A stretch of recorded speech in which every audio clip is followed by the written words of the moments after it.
Smoking causes cancer, smoking kills. புகைப்பிடித்தல் புற்றுநோயை உண்டாக்கும் மற்றும் உயிரை கொல்லும். Consumption of alcohol is injurious to health. மது அருந்துதல் உடல் நலத்திற்கு கேடு விளைவிக்கும். Be safe, don't drink and drive. பாதுகாப்பாக இருப்பீர், மது அருந்துவிட்டு வாகனம் ஓட்டாதீர்.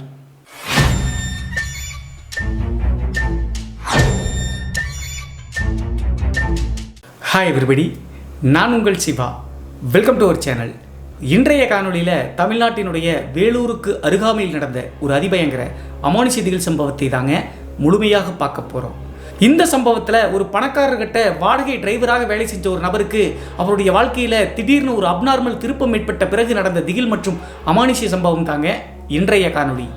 ஸோ இன்றைய காணொலியும் கொஞ்சம் கூட சுவாரஸ்யம் மற்றும் த்ரில்லிங் குறையாமல் நீங்கள் அப்படியே எதிர்பார்க்கலாங்க. இதுபோன்று உங்களுடைய வாழ்க்கையிலும் ஏதாவது திகில் சம்பவம் நடந்துருந்துச்சுன்னா இந்த மின்னஞ்சல் மூலியமாக அதை ஷேர் பண்ணலாங்க. ஒருவேளை மின்னஞ்சலில் டைப் பண்ணுறது கஷ்டமாக இருந்துச்சு அப்படின்னா நம்ம சேனலினுடைய இன்ஸ்டாகிராம் லிங்கை கீழே டிஸ்கிரிப்ஷனில் கொடுத்துருக்கேங்க. அதில் போய் ஃபாலோ பண்ணிவிட்டு வாய்ஸ் நோட்டாக கூட ஷேர் பண்ணலாங்க. இது வரைக்கும் நம்ம சேனலை நீங்கள் சப்ஸ்கிரைப் பண்ணாமல் பார்த்துட்டு இருந்தாலும் சரி, புதிய பார்வையாளராக இருந்தாலும் சரி, வீடியோக்கு கீழே இருக்கக்கூடிய சப்ஸ்கிரைப் பட்டன் மற்றும் பெல் ஐக்கான் இரண்டையுமே கிளிக் பண்ணிடுங்க. நம்ம ஷோக்குள்ளே போகலாம்.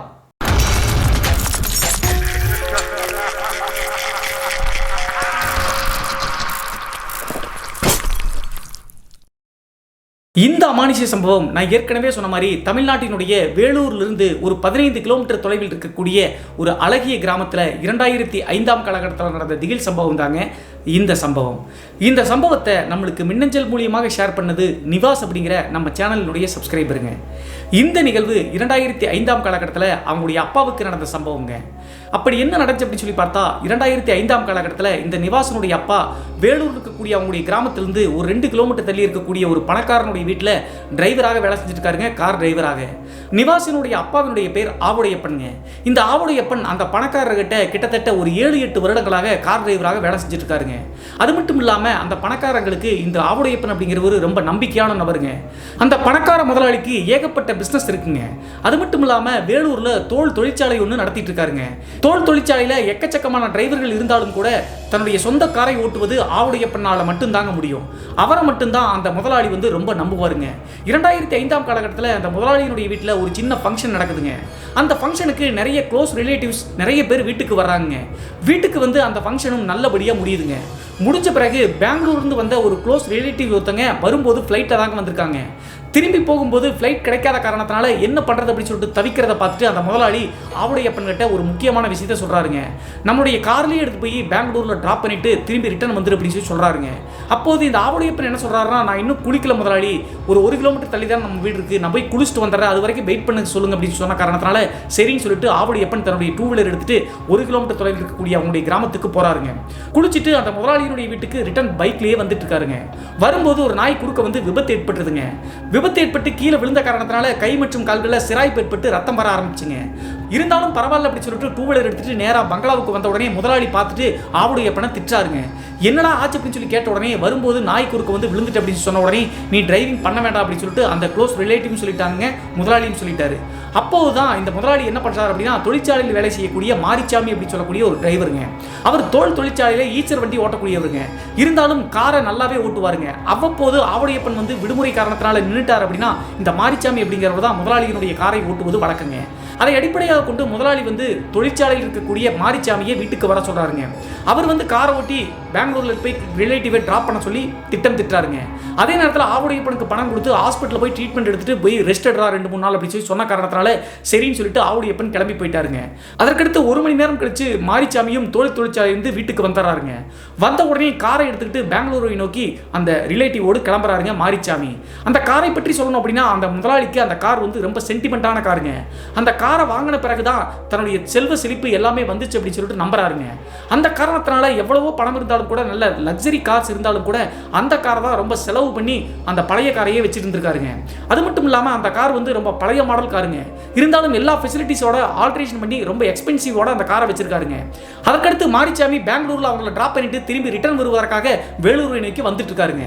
வரும்போது மிட் நைட் 11 மணி 12 மணி இருக்குங்க. இந்த நேரத்தில் கரெக்டாக வேலூருக்கு ஒரு 10 கிலோமீட்டர் முன்னாடி பைபாஸில் வந்துட்டு இருக்கும்போது திடீர்னு இந்த மாரிச்சாமிக்கு இயற்கை உபாதை வந்திருக்குங்க.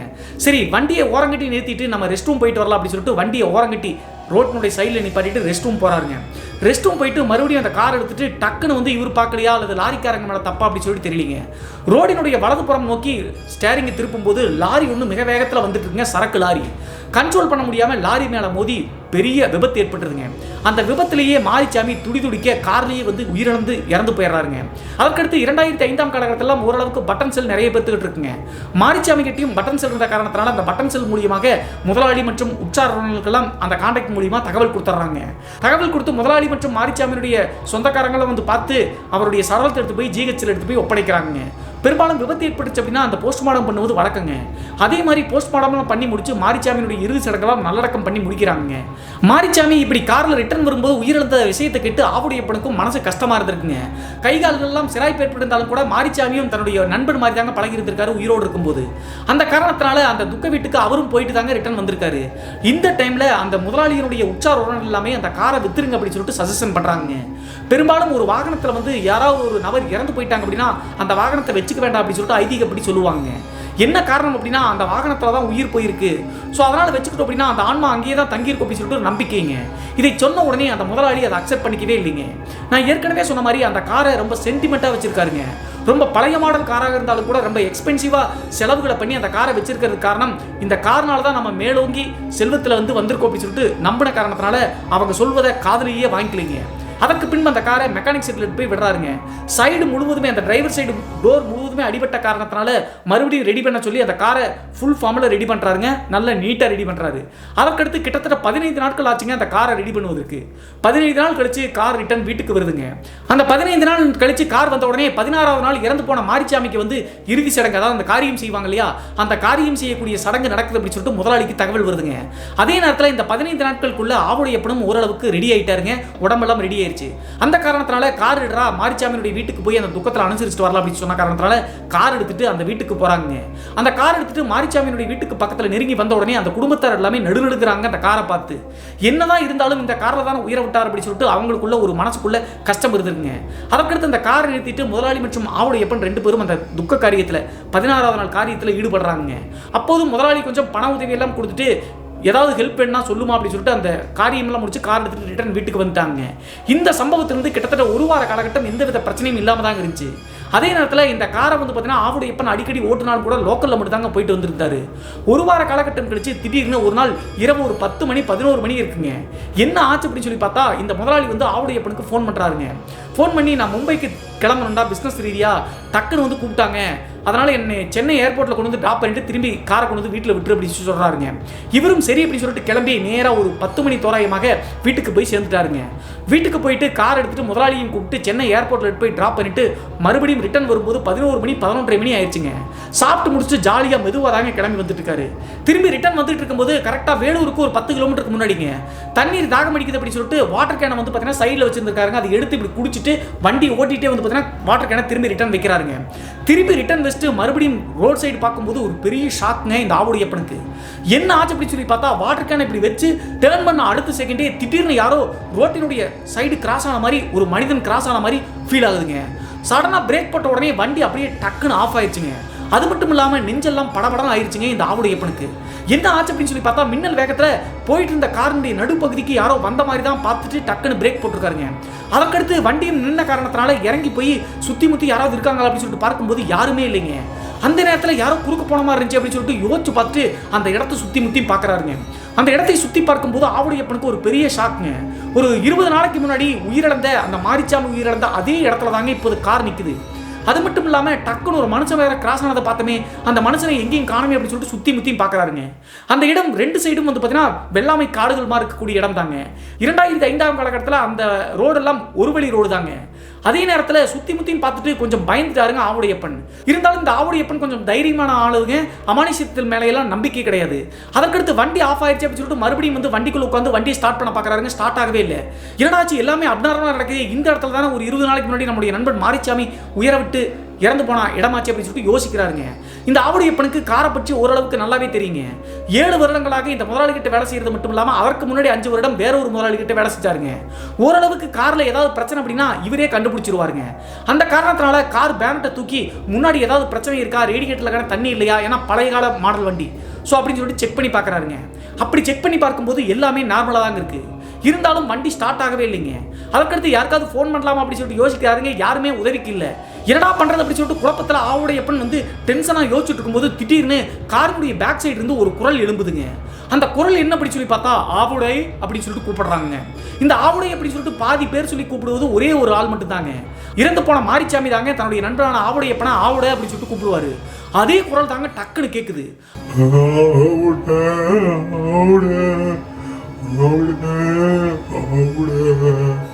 அந்த குரலை கேட்ட உடனே ஆவுடையப்பனுக்கு கொஞ்சம் நடுநடுங்கி போயிட்டாருங்க. சுத்தி முத்தி பார்க்கும்போது மறுபடியும் இந்த குரல் கேட்கலீங்க. ஒருவேளை இந்த இடத்துல தான் நம்மளுடைய நண்பன் உயிரை விட்டா அப்படின்னு சொல்லிட்டு யோசிச்சுட்டு இருந்த காரணத்தால் நம்ம கூப்பிடுச்சா அப்படின்னு சொல்லிட்டு மறுபடியும் அதை பெருசாக எடுத்துக்கலீங்க. அதற்கடுத்து காருக்குள்ளே போய் உட்காந்து சாவியை போட்டு ட்ரை பண்ணலாம் அப்படின்னு சொல்லிட்டு கார் சைடு பக்கத்தில் வர்றாருங்க. பக்கத்தில் நெருங்கி வரும்போது காருடைய இன்டீரியர் சைடு ஒரு லைட் வந்து ஏற்கனவே போட்டு வச்சிருந்திருக்காருங்க. அந்த வெளிச்சத்தில் டிரைவர் சீட்டில் யாரோ உட்காந்துருக்கிற மாதிரி பக்கத்தில் நெருங்கி வரும்போதே பார்த்துட்டாருங்க. பார்த்த உடனே கண்ணை வந்து அப்படியே கசக்கிட்டு திரும்பி பார்க்குறாருங்க. அந்த உருவத்தை காணோம். அதுக்கடுத்து எல்லாமே அப்நார்மலாக இருக்கே, மாரிச்சாமி கூப்பிட்டது மாதிரி இருந்துச்சு.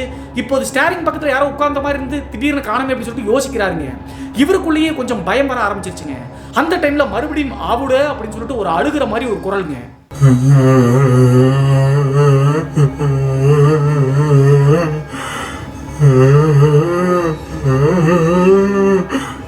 இந்த குரலை கேட்ட உடனே கண்டிப்பா இது மாரிச்சாமியுடைய ஆன்மாதான் அப்படின்னு சொல்லிட்டு தெரிஞ்சுக்கிட்டு டக்குன்னு வந்து கார் டிரைவர் சீட்டினுடைய டோரை திறந்து உள்ள போயிட்டாருங்க. உள்ள போயிட்டு ட்ரை பண்ணி பார்க்குறாருங்க. வண்டி ஸ்டார்ட் ஆகவே மாட்டேங்குது. அதற்கு பின்பு ஆவுடையப்பன் தன்னுடைய குலதெய்வமான கரியகாளியம்மனுடைய ஞாபகம் வந்துருச்சுங்க. கரியகாளியம்மா நீ தான் காப்பாற்றணும் அப்படின்னு சொல்லிட்டு வாய் விட்டு கத்தி அழுதுகிட்டு வண்டி ஸ்டார்ட் பண்ண உடனே வண்டி ஸ்டார்ட் ஆயிடுச்சுங்க. அதற்கு பிறகு இந்த இடத்த விட்டு போனா போதும் அப்படின்னு சொல்லிட்டு சர்ன்னு அந்த இடத்த பாஸ் பண்ணி கிட்டத்தட்ட 1 கிலோமீட்டர் தூரம் பயத்தோடையே நடுங்கிட்டே வர்றாருங்க. அந்த 1 கிலோமீட்டர் தூரம் வந்த உடனே திடீர்னு காருக்குள்ள ஒரு பயங்கர பேட் ஸ்மெல் அடிக்குதுங்க. அந்த ஸ்மெல் என்ன அப்படின்னு சொல்லி பார்த்தா ஒரு பிண வாடைங்க. பெரும்பாலும் ஆன்மாக்கள் வந்து ஒரு இடத்துல இருக்குது அப்படின்னு சொல்லிட்டு அறிகுறிகள் எப்படி தெரிஞ்சுக்கலாம் அப்படின்னு சொல்லி பார்த்தா துர்நாற்றம் அடிக்கும். அதே மாதிரி சில நேரங்களில் நல்ல ஆன்மாக்களாக இருந்தால் நறுமணம் வீசும். இந்த மாதிரி விஷயங்களை தான் அறிகுறிகளாக காமிக்குங்க. அதே மாதிரி தான் அந்த காருக்குள்ள பயங்கர பிணவாடை அடிக்குதுங்க. அந்த பிணவாடை அடிச்ச உடனே அப்போதும் ஆவுடையப்பன் வந்து ரோட்டை மட்டும் ஸ்ட்ரைட்டாக பார்த்துட்டு எப்படியாவது வீட்டுக்கு போய் சேர்ந்துடணும் அப்படின்னு சொல்லிட்டு முடிவெடுத்து வண்டியை வேகமாக செலுத்திட்டு இருக்காருங்க. அப்படி போயிட்டே இருக்கும்போது மறுபடியும் காருடைய பேக் சைட்ல இருந்து ஆவுட அப்படின்னு சொல்லிட்டு அந்த வார்த்தை கேட்குதுங்க.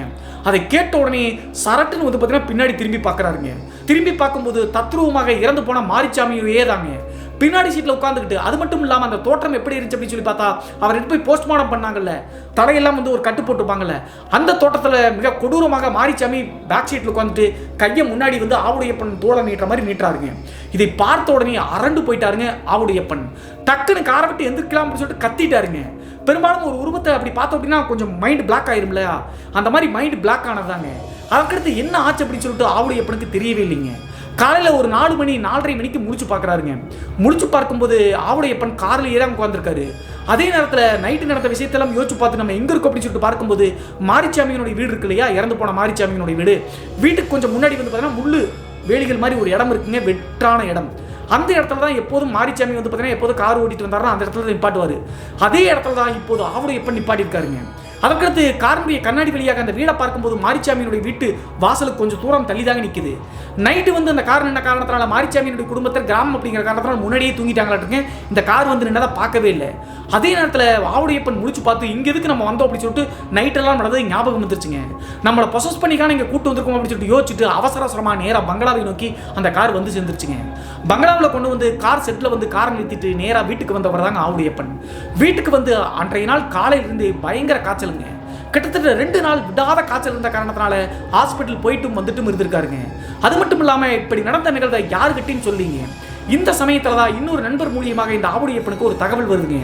அந்த தகவல் என்ன அப்படி சொல்லி பார்த்தா அந்த 16வது நாள் காரியம் போயிட்டு வந்து அடுத்த நாள் வந்து பார்த்தீங்கன்னா மாரிச்சாமி இறந்தது நல்ல நாளா கெட்ட நாளா அப்படின்னு சொல்லிட்டு எல்லா ஏரியாலையும் பார்ப்பாங்க. அதே மாதிரி போய் பார்க்கும்போது இறந்த நேரம் கெட்ட நேரம், அந்த காரணத்தினால 6 மாத காலகட்டம் கருப்பு இருக்கு அப்படின்னு சொல்லியிருக்காங்க. கருப்பு அப்படின்னா நிறைய வீடியோக்களில் சொல்லியிருக்கேங்க. இறந்தவங்க வந்து பார்த்தீங்கன்னா 6 மாத காலகட்டம் இந்த பூலோகத்தில் ஆன்மாக்களாக உலா வருவாங்க அப்படின்னு சொல்லிட்டு இந்து நம்பிக்கை சொல்லுதுங்க. அதே மாதிரி தான் இந்த மாரிச்சாமியினுடைய இறப்பும் இருந்திருக்குங்க. 6 மாத காலகட்டம் இறந்து போன இடத்துலயே தான் மாரிச்சாமி இருப்பார் அப்படின்னு சொல்லிட்டு ஜோதிடக்காரர் சொல்லி வீட்டை வந்து அடக்கி சொல்லியிருக்காருங்க. ஆனால் இதில் உண்மை என்ன அப்படின்னு சொல்லி பார்த்தா, ஒரு நபர் வந்து எந்த இடத்துல உயிரை விடுறாரோ அந்த இடத்துல தான் கடைசி அந்த 6 மாத காலகட்டமோ 3 மாத காலகட்டமோ அந்த ஆன்மா இருக்கும் அப்படின்னு சொல்லிட்டு சொல்லுவாங்க. ஆனால் அந்த மாரிச்சாமி உயிரை விட்டது காரில் தாங்க. அந்த காரை வந்து கருப்பாக வந்து அடக்கவே முடியாது இல்லையா, அதனால தான் வீட்டில் வந்து அடைச்சிட்டாங்க. இந்த தகவலும் ஒரு நண்பர் மூலியமாக ஆவுடையப்பனுக்கு தகவலாக வருதுங்க. இதை கேட்ட உடனே ஆவுடையப்பனுக்கு முழுமையாக புரிஞ்சிருச்சுங்க. நைட்டு 11:30 மணி தோராயமாக அந்த ஏர்போர்ட்டுக்கு வந்து திரும்பி வரும்போது கரெக்டாக அவரும் வந்து மாரிச்சாமியும் 11 மணி 12 மணிக்கு தான் ஆக்சிடென்ட் விட்டு இறந்தாரு. அதே நேரத்தில் இப்போது 6 மாத காலகட்டம் உயிரிழந்த இடத்துலயே தான் அவர் இருப்பார் அப்படின்னு சொன்னதெல்லாம் யோசிச்சு பார்த்து அவர் விபத்து ஏற்பட்டு உயிரிழந்த அந்த இடத்துல தான் ஒரு மனிதன் மாதிரி கிராஸ் ஆகி நம்மளை குறுக்காட்டினாரு. அது மட்டும் இல்லாமல் அந்த காரில் பேக் சைடில் உட்கார்ந்தது எல்லாத்தையும் யோசிச்சு பார்த்து ஆவுடையப்பனுக்கு நடுக்கம் பிடிச்சிருச்சுங்க. இருந்தாலும் முதலாளி கிட்ட போய் இதை சொல்ல முடியாதுங்க. முதலாளி இது முற்றிலும் நம்பவே மாட்டாரு. இதெல்லாம் யோசிச்சு பார்த்து ஆவுடையப்பன் மனசுக்குள்ளேயே வச்சுட்டாருங்க. மும்பைக்கு போன முதலாளி கிட்டத்தட்ட ஒரு 5 நாள் 6 நாள் கழிச்சு தாங்க திரும்பி வருவார் அப்படின்னு சொன்ன காரணத்தால தான் கார் செட்டில் அந்த பங்களாவில் போய் நிறுத்திட்டாருங்க. முதலாளி எப்போ வராரோ அப்போதான் ஆவுடையப்பனுக்கும் வேலைங்க. அவர் சென்னை ஏர்போர்ட்டுக்கு வந்தார் அப்படின்னா நம்ம போய் இந்த கார் எடுத்து போய் பிக்கப் பண்ணி வரணுங்க. வேற கார் இருந்தாலும் கூட இவருடைய காரில் போனாதான் முதலாளிக்கு பிடிக்குங்க. வேற கார் எடுத்து வந்தால் திட்டுவார். இதெல்லாம் யோசிச்சு பார்த்து மனசுக்குள்ளேயே குழப்பிட்டு இருந்திருக்காருங்க ஆவுடையப்பன். கரெக்டாக ஏர்போர்ட்டுக்கு போயிட்டு வந்து அந்த கார் செட்டில் நிறுத்தின 2 நாள் எந்தவித பிரச்சனையும் இல்லைங்க. 2வது நாள் இரவு அந்த பங்களாவில் கார் செட்டில் வந்து அந்த கார் நிற்குது இல்லையா, அந்த பங்களாவுக்கு இரவு செக்யூரிட்டி ஒருத்தர் இருக்காருங்க. பகல் டைம்லாம் இருக்க மாட்டாருங்க, நைட்டு மட்டும் இருந்துட்டு போவார். அவர் வந்து எக்ஸ் மிலிட்ரி மேனுங்க. கிட்டத்தட்ட 2 வருட காலகட்டமாகவே அந்த பங்களாவில் தான் நைட் செக்யூரிட்டியாக வேலை செஞ்சுட்டு இருக்காரு. அதே நேரத்தில் அந்த பங்களாவினுடைய கார் செட்டு வந்து பார்த்தீங்கன்னா கேட்டினுடைய சைடு பக்கத்தில் தான் இருக்குது. கார் செட்டுக்கு பக்கத்தில் தான் அந்த செக்யூரிட்டியினுடைய வாட்ச்மேன் ரூமும் இருக்குங்க. அப்படி இருக்கும்போது அன்றைய நாள் இரவு அந்த செக்யூரிட்டி வந்து பார்த்தீங்கன்னா ஏற்கனவே மிலிட்ரி மேன் அப்படின்னு சொன்னோம் இல்லையா, தன்னுடைய வேலையை ரொம்ப சின்சியராக செய்வாருங்க. 2 மணி நேரத்துக்கு ஒரு தடவையோ 3 மணி நேரத்துக்கு ஒரு தடவையோ அந்த பங்களாவை வலம் வருவது வழக்கங்க. அது மட்டும் இல்லாமல் இந்த செக்யூரிட்டி கிட்ட ஒரு டாக் இருக்குங்க. அது வந்து இந்த பங்களாவில் இருக்கக்கூடிய நாய் கிடையாதுங்க, வாட்ச்மேனுடைய நாய் தான். நைட்டு வரும்போது அந்த டாகையும் கூட்டிட்டு வருவது வழக்கங்க. அதே மாதிரி அன்றைய இரவு அந்த செக்யூரிட்டியாக வேலை செய்யக்கூடிய நபரும் அந்த நாயும் வந்து பார்த்தீங்கன்னா அந்த காவலுக்காக வர்றாங்க. வந்துட்டு மிட் நைட் ஒரு 12 மணி இருக்குங்க. இந்த வாட்ச்மேன் என்ன பண்றாரு அப்படின்னா பங்களாவில் மறுபடியும் ஒரு பலம் வரலாம் அப்படின்னு சொல்லிட்டு டார்ச் லைட் எடுத்துட்டு பங்களாவை சுற்றி பலம் வர்றாருங்க. பலம் வந்துட்டு ரிட்டர்ன் வரும்போது இந்த நாயை வந்து பார்த்தீங்கன்னா அந்த செக்யூரிட்டி கேட் பக்கத்தில் தான் விட்டு போயிருந்திருக்காரு. நல்லா படுத்திருந்த நாய் திடீர்னு வந்து பார்த்தீங்கன்னா கார் செட் பக்கத்தில் போய் காரினுடைய பம்பரை பிடிச்சி கடிச்சு வெளியே இழுக்க பார்க்குதுங்க. அது மட்டும் இல்லாமல் பயங்கர ஆக்ரோஷமாக உருங்குதுங்க. இதை பார்த்த உடனே வாட்ச்மேன் வேக வேகமாக ஓடி கார் பக்கத்தில் வர்றாருங்க. என்ன காரணம் அப்படின்னா அந்த கார் வந்து ரொம்ப சென்டிமெண்டான காரு. பம்பரகான கிழிச்சு நாய் ஏதாவது பண்ணிருச்சு அப்படின்னா முதலாளி திட்டுவார் அப்படின்னு சொல்லிட்டு வேகமாக ஓடி வந்து நாயை வந்து பார்த்தீங்கன்னா கழுத்தோடு பிடிச்சி இழுக்கிறாருங்க. கயிறு ஆல்ரெடி போட்டு வச்சிருப்பாரு. அப்படி இழுக்கும்போது அந்த நாய் வந்து பார்த்தீங்கன்னா காரை சுற்றியே பயங்கர ஆக்ரோஷமாக கத்துதுங்க. இது வரைக்கும் அந்த டாக் வந்து இப்படி பண்ணதே கிடையாதுங்க. அதற்கடுத்து எதுவும் புரியாத செக்யூரிட்டி அமைதியார் அப்படின்னு சொல்லிட்டு நேராக அந்த செக்யூரிட்டி ரூம் பக்கத்தில் வந்து உட்கார வச்சு சேர் பக்கத்துலேயே நாய் இழுத்து பிடிச்சிட்டு உட்காந்துட்டாருங்க. கிட்டத்தட்ட ஒரு அரை மணி நேரம் 1 மணி நேரம் கழிச்சு இந்த செக்யூரிட்டி அந்த சேர்லேயே தூங்கலாம்னு சொல்லிட்டு தூங்குறாருங்க. அந்த நேரத்தில் திடீர்னு மறுபடியும் நார்மலாக உட்காந்துருந்த நாய் உருன்னு இவர் வந்து கயிறை போட்டு இழுத்து பிடிச்சி தான் நிற்கிறாரு. கீழே படுத்துக்கிட்டே ஏதாவது வித்தியாசமாக ஒரு பொருளை பார்த்துன்னா நாய்கள் என்ன பண்ணும், உருமும் இல்லையா, உவ்வுன்னு அந்த மாதிரி பண்ணுதுங்க. இதை பார்த்த உடனே அந்த நாயினுடைய பேர் ஜாக்கிங்க. ஜாக்கி அமைதியாரு அப்படின்னு சொல்லும்போது நாய் கேட்கவே மாட்டேங்குதுங்க. அதே நேரத்தில் இந்த காரை பார்த்தே இப்படி பண்ணிகிட்டே இருந்திருக்குங்க. அதற்கடுத்து ஒரு 5 நிமிடம் 10 நிமிடம் கழிச்சு காருக்குள்ள இருந்து ஒரு அழுகை சத்தம் கேட்குதுங்க. அந்த அழுகை சத்தத்தை கேட்ட உடனே செக்யூரிட்டிக்கு புரிஞ்சு போச்சுங்க. நாய் வித்தியாசமாக காரை பார்த்து கத்துறது. அதே நேரத்தில் ஒரு 20-25 நாளைக்கு முன்னாடி இந்த காரில் வந்து மாரிச்சாமி உயிரை விட்டது எல்லாமே அந்த மிலிட்ரி மேன் வாட்ச்மேனுக்கு தெரியுங்க. அப்போதான் இவருக்கு டக்குன்னு சிங்க் ஆயிருக்குங்க. இருந்தாலும் இவர் மிலிட்ரியில் வேலை செஞ்ச காரணத்தினால பயம் இல்லாமல் டார்ச் லைட்டை பக்கத்தில் எடுத்துட்டு அந்த கார் பக்கத்தில் நெருங்கி போய் சுற்றி முத்தியும் டார்ச் அடிச்சு பார்க்குறாருங்க. இவர் பக்கத்தில் நெருங்கி போன உடனே அந்த அழுகை சத்தம் அப்படியே நின்றுச்சுங்க. அதற்கடுத்து மறுபடியும் அந்த நாயை இழுத்து பிடிச்சிக்கிட்டு வந்து சேர்லேயே உட்கார்ந்தவர் தாங்க. மறுபடியும் ஒரு 5 நிமிடம் கழிச்சு அந்த அழுகை சத்தம் காருக்குள்ள இருந்து நல்லாவே கேட்குதுங்க.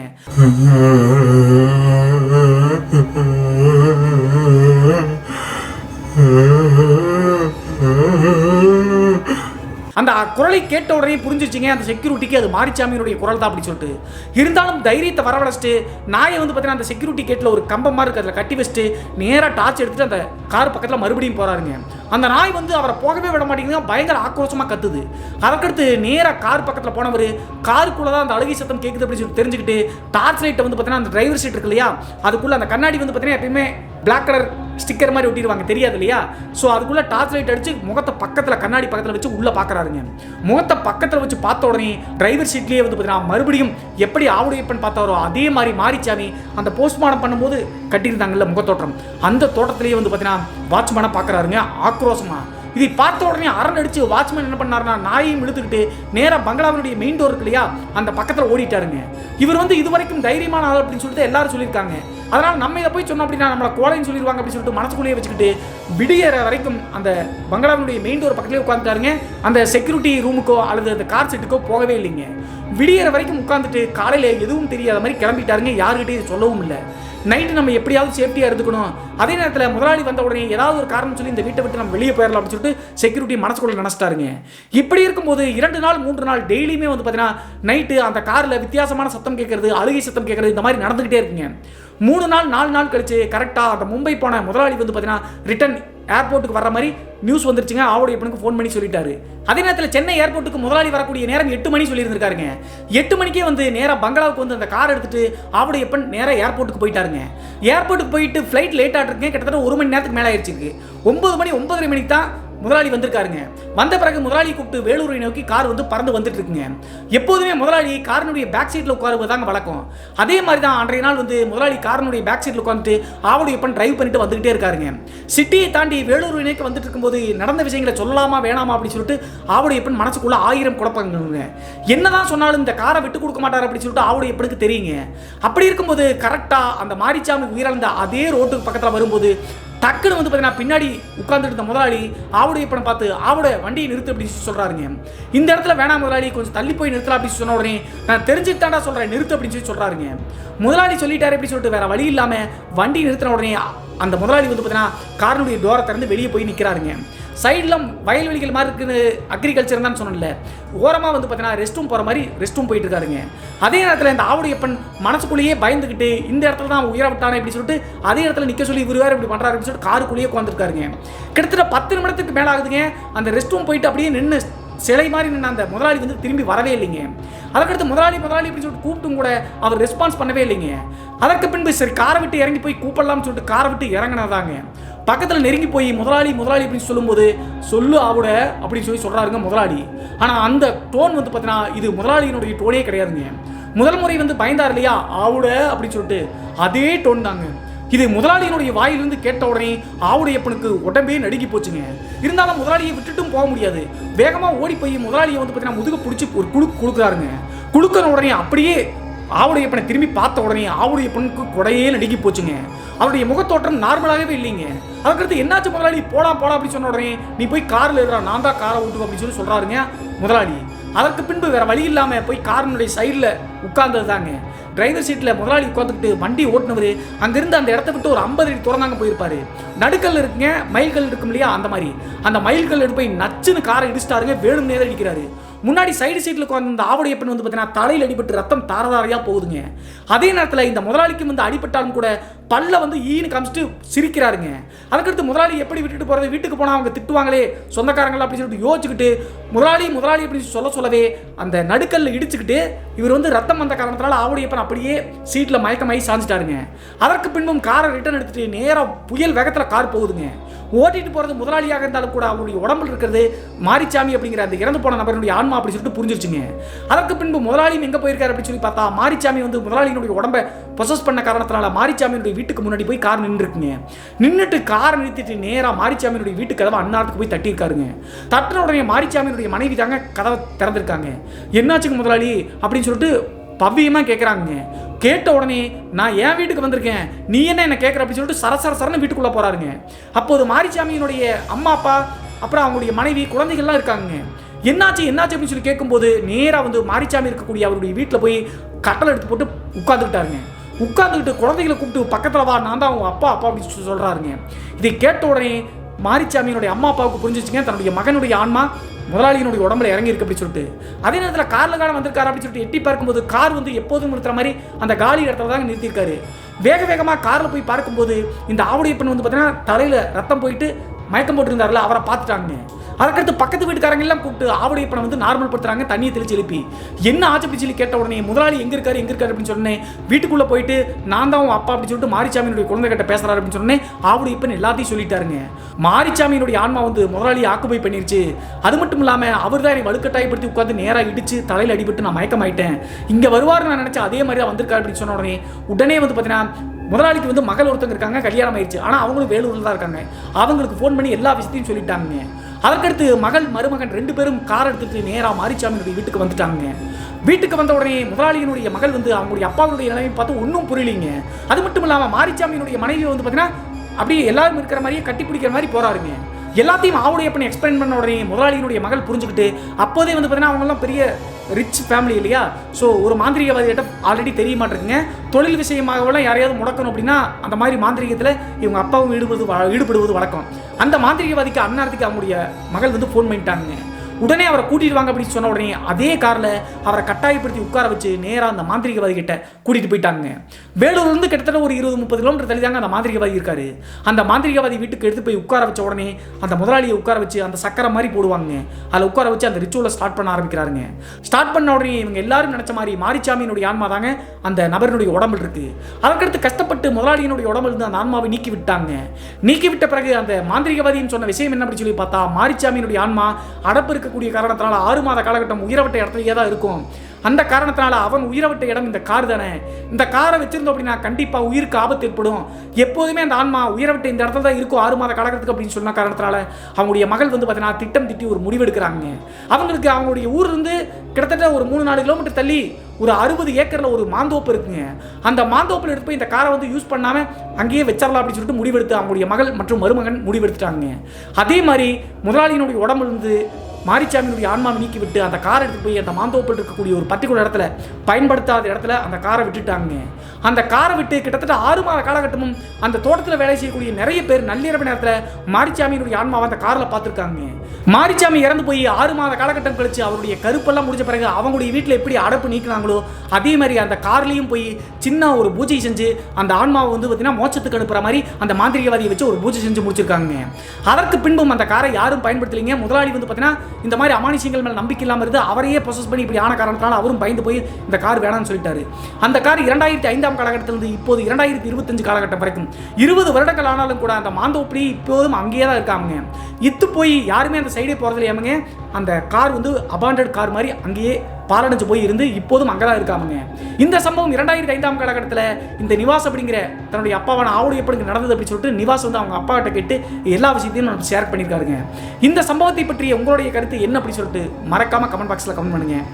இது போன்று உங்களுடைய வாழ்க்கையிலும் ஏதாவது திகில் சம்பவம் நடந்துருச்சுன்னா இந்த மின்னஞ்சல் மூலியமாக அதை ஷேர் பண்ணலாங்க. ஒருவேளை மின்னஞ்சலில் டைப் பண்ணுறது கஷ்டமாக இருந்துச்சு அப்படின்னா நம்ம சேனலுடைய இன்ஸ்டாகிராம் லிங்கை கீழே டிஸ்கிரிப்ஷனில் கொடுத்துருக்கேங்க. அதில் போய் ஃபாலோ பண்ணிவிட்டு வாய்ஸ் நோட்டாக கூட ஷேர் பண்ணலாங்க. மீண்டும் ஒரு த்ரில்லிங்கான அமானுஷ எபிசோடுடன் உங்களை சந்திக்கும் வரை நான் உங்கள் சிவா.